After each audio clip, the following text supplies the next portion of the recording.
صباح الفل والهنا والسعادة على عيونكم. ازيكم حبايب قلبي؟ عاملين ايه؟ يا رب تكونوا بألف خير. في بداية الفيديو كده عايزة اشكركم بجد، وعايزة اقول لكم ان انا مبسوطة جدا جدا جدا، مبسوطة بالقناة الجديدة يا بنات، بجد ما شاء الله.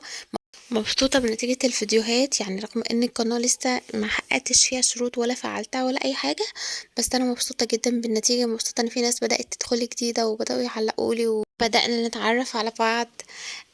علق لي على الفيديو اللي فات رانيا ام يوسف، حبيبة قلبي نورتيني يا رانيا على راسي والله. ربنا يسعدك ويقومك بألف سلامة يا رب، وتجيبي احلى بيبي في الدنيا و... ويعينك ويقويك عليهم يا رب.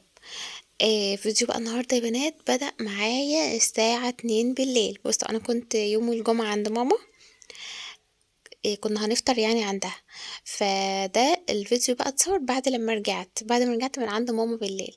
بصوا كانت ما شاء الله عامله لنا الاكل، بصوا كان تحفه تحفه تحفه، تسلم ايديها. كان بط وبطاطس وعماد بسله، عشان يعني في ناس ما بياكلوش بطاطس وده رقاق. احنا عندنا بنسميها أممة في دمياط، بتبقى اسمها أممة، وبنعملها بنحشيها زبيب وبصل والحاجات اللي هي بتاعة البط بقى، القنصة والكبدة وكده، بس بتبقى حلوة قوي. مش ده مش رقاق محشي لحمة مفرومة، ده جلاش ومحشي بصل كده، بنعمله كده على النار، وبنحط فيه الكبدة والقنصة وفصين بقى اللي هما بتوع الجناح وكده، وملح بقى وفلفل وزبيب وكده، يعني بتبقى حلوة قوي.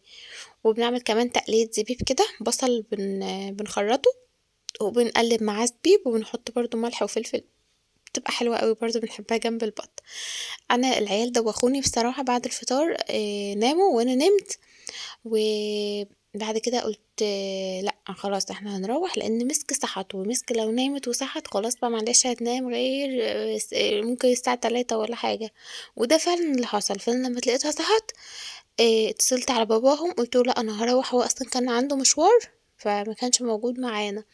فاتصلت عليه قلت له لا لو تعرف تيجي تاخدني توصلني البيت وصلني، لان مسك لو صحت خلاص هما مش هيعرفوا يناموا بقى. يعني انا هنا في البيت بسيبها هتقعد تلعب، هتقعد تتفرج على التلفزيون، يعني هتقعد معايا، لكن بتقعد تعمل دوشة وماما وبابا عايزين يناموا بقى مش هينفع.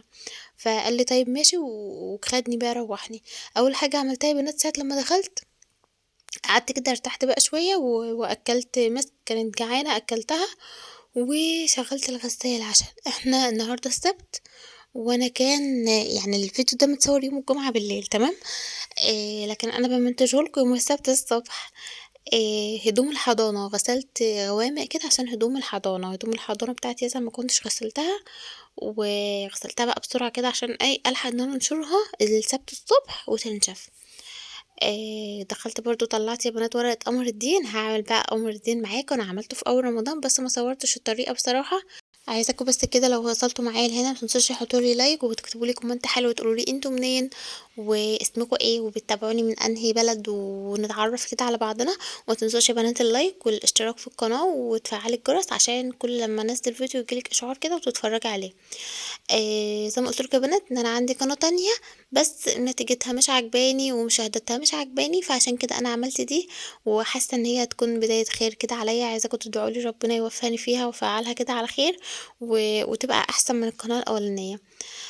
بصوا يا بنات، قمر الدين انا بقطعه، ممكن ما تقطعوهوش بس هياخد وقت معاكي على بال ما يسيح كده ويفك. فانا بقطعه، طبعا مسكه كانت قاعده جنبي واقفه عايزه حته عايزه حته عايزه حته فاديتها كده حته، وكملت بقى تقطيع قمر الدين معاه. بصوا هتقطعيه تقطيع اي تقطيع، بس يعني الفكرة ان هو يفك معاكي بسرعة، لكن ممكن ما تقطعوش عادي. في ناس بتنقعه، انا يا بنات بديله غلوة على النار، بحط عليه كده شوية مية وبديله غلوة على النار، حطيته بقى على النار كده يغلي. وهنا يا بنات بقى دي حاجه كده حبيت اشاركها معاكم، وانا ما كنتش عاملاها في اليوم ده، انا كنت عاملاها في اليوم اللي قبله. انا كنت بسيح زبده يا بنات، كنت بسيح زبده عشان اعملها سمنه. انا كان واحده صاحبتي جايالي من بلد تانية، وما شاء الله كانت جايبه لي قشطه ولبن وزبده، اللي هي الزبده اللي هي الكور دي اللي بتتسيح وتبقى سمنه بلدي. انا عمري في حياتي ما عملت الحركه دي بصراحه. انا دايما بجيب سمنه بلدي من عند السوبر ماركت، بس في الفرق فظيع. انا بعد كده والله ما عدتش هشتري سمنه بلدي، انا هجيب الكور اللي هي الزبده دي، اشوف حد مضمون كده عندنا واتعامل معاه، اجيب الزبده دي واسيحها. ريحتها خطيره خطيره خطيره. بس الغلطه الوحيده اللي انا عملتها، أنا سيّحت الكورة في حلة صغيّرة يا بنات، ففارت منّي في الآخر يعني بعد ما قرّبت إن هي تستوى لقيتها فارت، فالمهم إن أنا أنقذت ما يمكن إنقاذه يعني واتصرّفت، بس اتعلّمت، يعني دي أول مرّة أسيّح فيها زبدة أو سمنة، بس ريحتها فظيعة، بجد ريحتها فظيعة، أنا مش هاستغنى عنها تاني، يعني بعد كده هاشوف حد كده لإن طبعًا أنتم عارفين الزبدة دي كتير بتكون مغشوشة وكده، فأنا هاشوف حد أتعامل معاه و وأجيب وأبقى أسيّحها، ممكن أجيب بقى مثلًا 2 كيلو، 3 كيلو وأسيّحهم ويقعدوا بقى معايا. ده قمر الدين يا بنات، كان عندي باكوين شاي كده بقى فرّغتهم في البرطمان وده قمر الدين يا بنات، بدأ إن هو يغلي هتلاقوه فَك كده معاكم وبقى إيه، يعني تُقل تمام، هادّي له بقى كده إيه ضربة هاسيبه يغلي كده شوية لإن لسه في قطع وبعد كده أدّي له ضربة بالهاند بلندر، طبعًا قبل ما أجيب الهاند بلندر الهاند بلندر ده ماما جايباه لي في عيد ميلادي، قبل ما يبقى عندي هاند بلندر كنت باضربها في الخلاط عادي يا بنات، في الخلاط اللي هو بتاع الطماطم ده، عادي جدًا يعني. طيب وفي ناس ما بيضربوهوش أصلًا، يعني ممكن ما تضربوهوش خالص عادي براحتك. لقيتوا إن أنتم نقعتوه أو غليتوه وفَك معاكم ممكن ما تضربوهاش يا بنات واستغنوا عن الخطوة دي. بُصّوا قمر الدين عايزة أقول لكم إن هو أنواع، يعني في قمر الدين بيكون نوع حلو، وفي نوع تاني بيكون خفيف وبقى مَيّة بسكر وأول ما تحطيه على النار ما بيديكيش اللون ده، وبيكون فاتح كده وتحسيه إن هو ناشف وأنتِ بتقطّعيه، فحاولوا تجيبوا نوع نضيف. أنا مثلًا كنت باضربه هادّي له كده ضربتين كده، ممكن تحطّي عليه بقى السكر وهو على النار براحتك، بس أنا باحب بعد ما باخلّص يعني أنا كنت قاصدة إن أنا أعمله في الوقت ده عشان أدوق السكر بتاعه، لإن أنا أمّا باعمل العصير وأنا صايمة طبعًا مش باعرف إن أنا أدوقه حلو مش باعرف أضبطه يعني، فهادّي له بقى كده ضربة وبعد كده هابدأ إن أنا أزوّده بمَيّة، تزوّديه بقى بمَيّة عادية، ممكن تزوّديه بمَيّة سقعانة لو أنتِ مستعجلة عيالي يعني، أنا ما كنتش مستعجلة لإن إحنا كنا بالليل ولسه هيبرد ويتحط في التلاجة وكده، فحطيت عليه كوباية مَيّة كده من الحنفية عادي وهابدأ إن أنا أحط السكر، بُصّي السكر بقى حسب رغبتِك، طبعًا هو قمر الدين بيكون مسكّر أصلًا يعني. فأنتِ بقى بتحطّي السُكّر اللي أنتِ عايزاه، يعني أنا حطّيت 3 معالق كده سُكّر وقلّبت ولو احتاج مَيّة هتزوّدي، بس طبعًا إيه، ما تخلّوش خفيف أوي لإن هو قمر الدين طبيعته بيكون تقيل، في ناس كمان بيعملوها مهلبية قمر الدين، أنا عمري ما جرّبتها يا بنات، بس ممكن أجرّبها، عمري ما جرّبت مهلبية قمر الدين دي خالص، بس ممكن إن شاء الله أجرّبها. عندي بقى إيه، بُصّوا أنا طلّعت الدورق اللي هو الإزاز ده، لإن الدورق بتاعي اللي هو اللي أنا جايباه عشان رمضان اتلقيت فيه عصير أنا كنت عاملة يوم الخميس بالليل خروب، مش عارفة أنتم عارفينه والّا لأ، بس هو حاجة حلوة أوي كده يا بنات، أنا باحبه، بصراحة أنا باحبه، بس في ناس تانية مش بيحبوه، يعني أنا عيالي لمّا داقوه ما عجبهمش، في ناس تانيين برضه ممكن يشموه ما يعجبهمش، بس أنا باحبه بصراحة، كنت جايباه كده مجروش وعملته كده على النار، لو حابين الطريقة اكتبوا لي في الكومنتات وأنا أعمل معاكم الخروب مرة تانية. فلقيت الدُرَق فيه خروب، فقُلت بقى خلاص إيه هاطلّع الدُرَق الإزاز ده، بس عايزة أقول لكم إن أنا في الآخر بدِّلت حطيت قمر الدين في الدُرَق اللي هو البلاستيك الأبيض ده، وحطيت حبّة الخروب في إزازة، لإن الدُرَق اللي معايا ده يعني ما اتحطّش في باب التلاجة، أنا الدُرَق اللي أنا جايباه جديد باحبه عشان هو بالطول ورفيّع كده وينفع إن هو يتحط في باب التلاجة. في الوقت ده يا بنات بقى كان أبو يزن زي ما قُلت لكم هو ما كانش موجود أصلًا، فقال لي أنا مش هاجي على السحور اتسحّري أنتِ، فقُلت خلاص طالما هاتسحّر أنا مش هاجهّز بقى سحور، ممكن إن أنا مثلًا أعمل إيه، ساندوتش كده بجبنة وكوباية شاي وخلاص.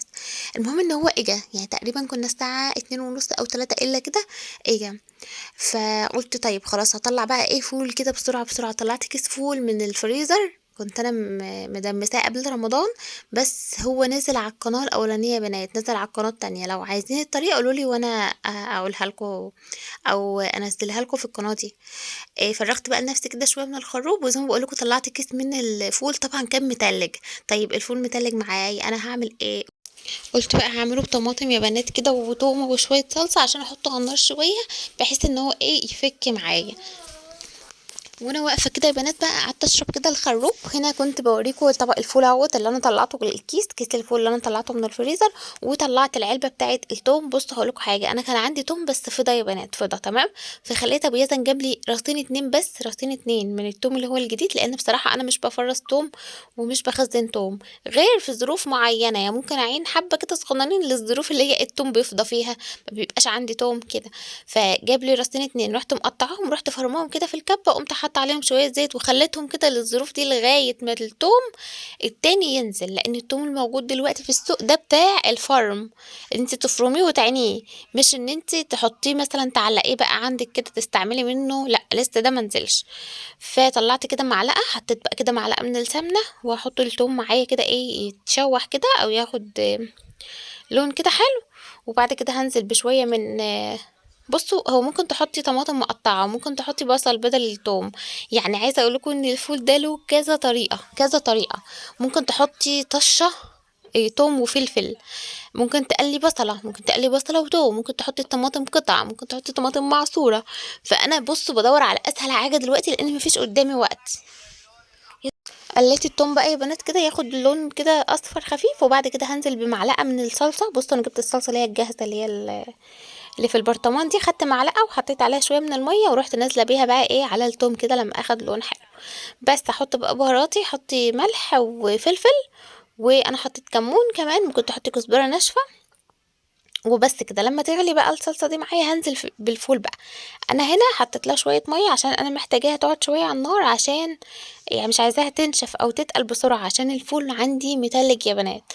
فهنزل بقى بكيس الفول كده زي ما هو، وهفضل ان انا بقى اغطيه وكل شويه اقلب اقلب اقلب لغايه لما الفول يسيح معايا.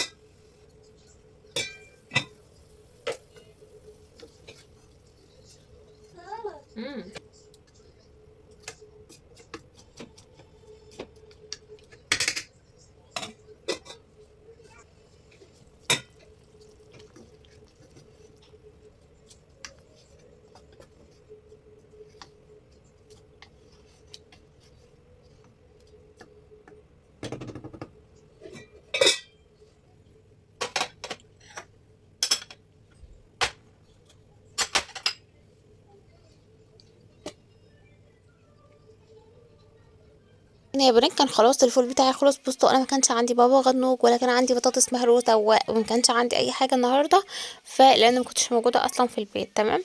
فطلعت كده ايه سحور كده خفيف، قطعت طماطميه ومخلل وجبنه كريمي وجبنه بيضه، وطلعت الزبادي بتاعتي اللي مهما باكل زبادي ما بحبش وما بقتنعش بجد غير بالزبادي بتاعتي كريمي يا بنات وقشطه قشطه.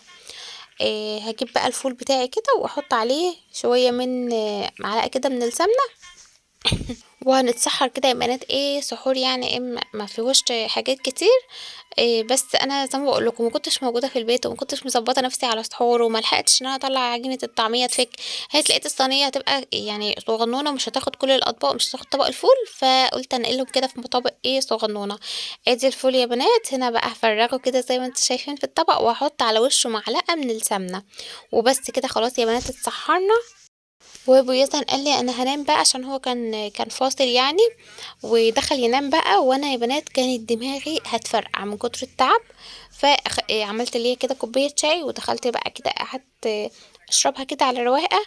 وخدت كمان البرشام بتاعي. بصوا يا بنات انا بيجيلي التعب كده في دماغي وكنت كاشفه عند الدكتور، والدكتور عطيني علاج قال لي قبل التعب ده يعني ما يزيد او اول في بدايته اول ما تحس بيه لازم تاخدي البرشام ده. لو ما اخدتوش باقعد 3 أيام يا بنات مش قادرة، مش قادرة ومش طايقة ومش عايزة أكلم حد ومش عايزة أعمل حاجة.